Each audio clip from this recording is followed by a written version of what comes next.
I-prepare ko na itong bibingka mixture. Ilalagay ko na itong rice flour, glutinous rice flour, asukal, baking powder.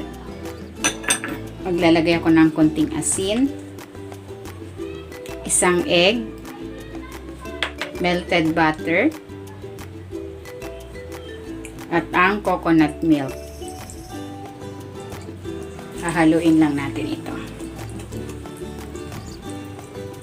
Kung hindi ka pa nakapag-subscribe sa aking channel, please subscribe at i-click mo na rin ang notification bell para lagi kang updated sa aking latest recipes. Ayan, okay na ito. Ilalagay ko na itong buko.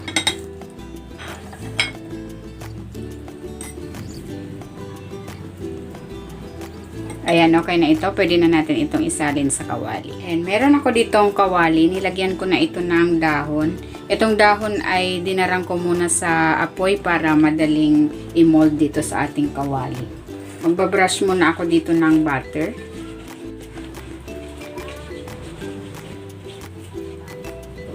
Ayan, okay na yan. Ibubuhos ko na dito yung bibingka mixture. Takpan na natin.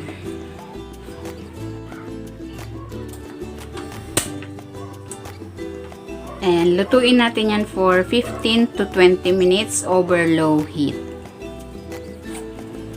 And medyo paluto na yung ating bibingka. Maglalagay ako dito ng itlog na maalat.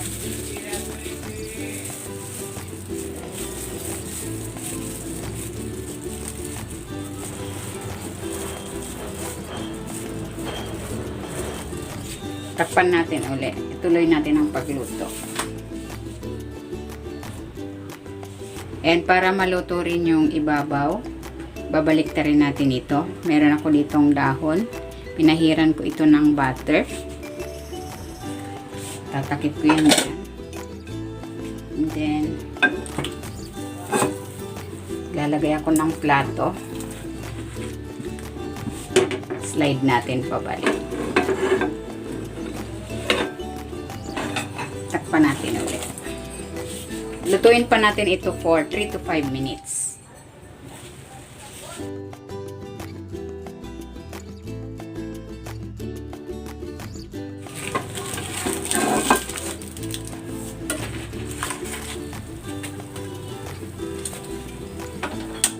Magbabrush ako dito ng butter habang mainit pa.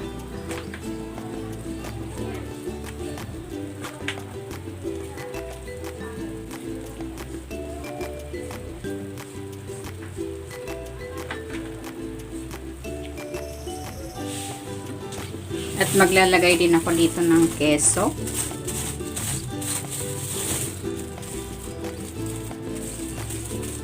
Ayan, ready na itong ating buko bibingka sa kawali.